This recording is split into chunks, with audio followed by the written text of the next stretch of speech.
Hello guys, good morning. আশা করি সবাই খুব ভালো আছো আর আমিও খুব ভালো আছি। Welcome back to my channel সুমস ব্লগে তোমাদের সবাইকে অনেক স্বাগত আর অনেক ভালোবাসা জানিয়ে নতুন একটি ব্লগ শুরু করছি। এখন বাজে 8টা, মেয়ে স্কুলে চলে গেছে আর টিফিন নিয়ে খেয়ে দে। আর তোমার দাদাভাই একটু পরে যাবে, এখনও যায়নি। আর চলো আমি সব কাজকর্ম করে নিই, আগে চা করে নিই, চাটা খেয়ে নিই, তারপর সব কাজকর্ম তোমার সঙ্গে শেয়ার করবো। চলো দেখতে থাকো ভিডিওটা। হ্যালো বন্ধুরা, দেখো চা করতে চলে এসেছি সকাল সকাল। একটু চা না খেলে ভালো লাগে না শীতকালে। তারপরে এই যে দেখো বিনস আলু গাজর একটু তরকারি বানিয়েছিলাম সকালে, আর রুটি বানিয়েছিলাম। আর এখানে আমন্ড বাদাম ভেজানো আছে, খাবো। এই আর কি, চাটা আগে খেয়ে নিই, তারপর টিফিন যখন করবো তখন আমন্ড বাদামটা খাবো। আগে আমার চা খেতেই লাগে। চলো বন্ধুরা, চাটা আবার হয়ে গেছে, ঢেলে নিয়েছি। আর একটা রুটি দিয়ে খেয়ে নিই, কারণ খিদে পেয়ে গেছে, একটু রুটি খেয়ে নিই। চলো তারপর বিছানাটা গুছিয়ে নিই আস্তে আস্তে করে। বিছানাটা গুছিয়ে তারপরে যাবো, একটু পোছা মারবো, ঝাড়ু মারবো, মেরে স্নানে যাবো। তারপর পুজো আছে, তারপর রান্না আছে, এই আর কি। চলো, যেমনই প্রতিদিনের কাজ। আর তারপরে আজকে একটা জায়গায় যাওয়ার ব্যাপার আছে, তোমার সঙ্গে সব কিছুই শেয়ার করব। চলো দেখতে থাকো। এই যে বিছানা চাদরটা গুড়িয়ে গেছিলো, ভালো করে স্ট্রেট করে পেতে নিচ্ছি সুন্দর করে, কারণ বিছানা টান টান না হলে দেখতে একদমই ভালো লাগে না, আমার তো সেটাই মনে হয়। পুরো ভালো করে গুছিয়ে নিচ্ছি, দেখো সুন্দরভাবে। আর আজকে শরীরটা ভালো নেই, কেন প্রচণ্ড গলা ব্যথা হয়েছিল, তাই জন্য শরীরটা ভালো লাগছিল না। চাটা খাওয়ার পরে ফুল এনার্জি পেয়ে গেছি, দেখো কাজে লেগেও পড়েছি ভালোভাবে, কাজগুলো সেরেও নিই। চলো দেখতে থাকো ভিডিওটা। তারপরে রান্না কী করবো সবই তোমাদের সঙ্গে শেয়ার করবো। এখন ভাবছি যে কী রান্না করা যায়। তারপরে এই যে পোছা মারতে শুরু করে দিয়েছি, পোছাটা মেরে নিচ্ছি। আর পোছাটা মারতে গিয়ে না শাখাটা আমার দেয়ালে দম করে ধাক্কা লাগে, তাই আমি দেখছিলাম যে কিছু হলো কি না, এই আর কি। চলো তারপর চলে এসেছি, স্নান টান করে একেবারে পুজো দেওয়া কমপ্লিট, দেখে নাও। পুজোটা দিয়ে নিলাম, মা লক্ষ্মীকে সাজিয়ে নিলাম, সিঁদুর টিঁদুর পরিয়ে একদম গুছিয়ে দিলাম। চলো, আমার আমার পুজোর জায়গাটা তোমাদের কেমন লাগে অবশ্যই কমেন্ট করে জানাবে। দেখো সব রকম ঠাকুরই আছে আমার কাছে। ঠিক আছে, চলো দেখতে থাকো ভিডিওটা। দেখো বন্ধুরা, রান্না করতে চলে এসেছি।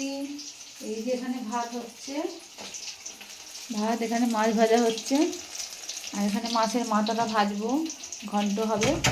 এই যে সবজি কেটে নিয়েছি, আর ওখানে পালং শাক কেটে নিয়েছি, এই ঘন্ট হবে। চলো রান্নাটা করে নিই। তো বন্ধুরা, সব তো কাটাকুটি করেছে, তোমায় দেখিয়েই দিয়েছি। এই যে পালং শাক তরকারিটা বসিয়েও দিয়েছি, আর এদিকে আমি মাংসটা হয়েও গেছে আমার এই করার মধ্যে। আর ওই যে ভাত, আর কি করব, এই রান্না আর কি আজকের মতো। তো মাংস ভাতটা খেতে ভালো লাগবে, একটু মাছ ভাজাও করেছি চচ্চড়ির সঙ্গে খাওয়ার জন্য। আর পালং শাকটা খুব টেস্টি হয়েছিল বন্ধুরা, জানো। হ্যালো বন্ধুরা, সন্ধ্যাবেলা তোমাদের সামনে আবার চলে এলাম। ঘুম থেকে উঠলাম, উঠে সন্ধ্যা দিলাম, তারপর চাটা খেয়ে আজকে টিভি দেখছি একটু। টিভিতে রান্না করছি, ফুলকপির তরকারি করব আর রুটি করব। চলো তোমাদের দেখিয়ে দিই কী তরকারি করছি না করছি, কী করছি। চলো, এই দেখো ফুলকপি ভাজা বসিয়ে দিয়েছি, আগে ভাবি জল ফেলে দিয়েছি। তারপরে এই যে কড়াইশুঁটি, টমেটো আর আলু কেটে নিয়েছি, তরকারি করবো, রুটি করবো। তবে ভিডিও দেখতে থাকো তোমরা। হ্যালো বন্ধু, দেখো তরকারিটা হয়ে গেছে আমার। আর এই যে রুটি, তরকারিটা আমি বেশি করেই বানিয়েছি, কাল সকালের জন্য হয়ে যাবে। ঠান্ডার সময় তো ভালোই থাকবে, ফ্রিজে রেখে দেবো, আবার গরম করে সকালে টিফিনে হয়ে যাবে। তরকারিটা বেশি করে আমি একটা গোটা ফুলকপি করেছি। তারপর চলো রান্না বান্না সেরে আমরা একটু বেরিয়ে পড়েছি। এই যে রাস দেখতে, রাসের মেলা হচ্ছে বিরাট বড়, কিন্তু গেট দেখতে পাচ্ছি, কিন্তু মেলাটা আর খুঁজে পাচ্ছি না অনেক দূর আসার পর। তারপর যে মেলাটা খুঁজে পেয়েছি, দেখো চলে এসেছি মেলার সামনে। বিরাট বড় মেলা ছিল, কিন্তু আমাদের বাড়ির ওখানে এত বড় মেলা হয় না রাস উৎসবে। দেখো এভাবে সাজিয়েছে, কৃষ্ণ ঠাকুর রেখেছে ওখানে।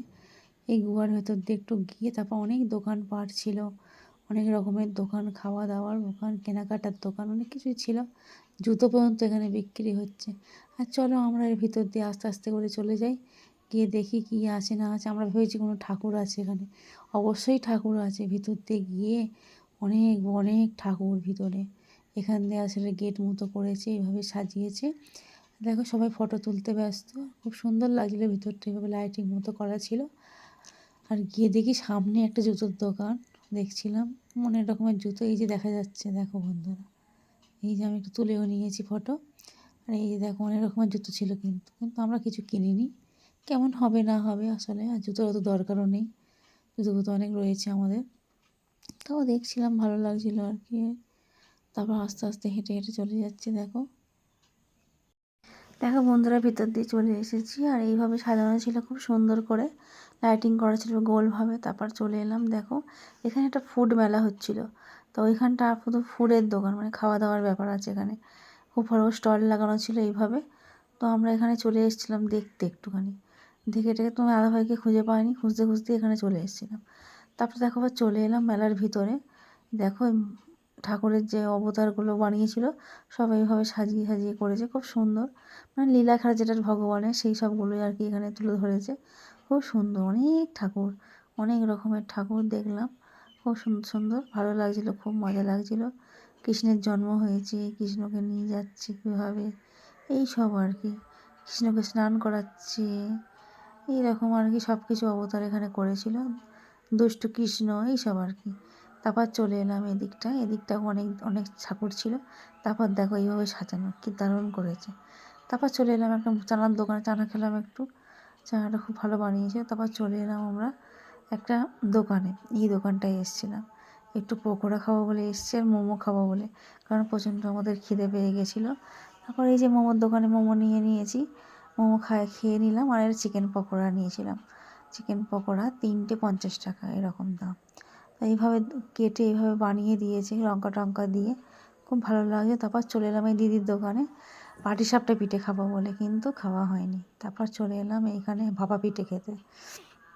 আর চলো বন্ধুরা, ভাপা পিঠেটা আমরা খেয়ে নিই। খুব সুন্দর করেছিল ভাপা পিঠেটা, খুব দারুণ লেগেছে। আর খুব মজা করে আমরা খেয়েছি, 2টো নিয়েছিলাম, 3জন মিলে খেয়েছি। আর দেখো এইভাবেই বানাচ্ছিলো কুকারের মধ্যে, আমি কখনোই দেখিনি।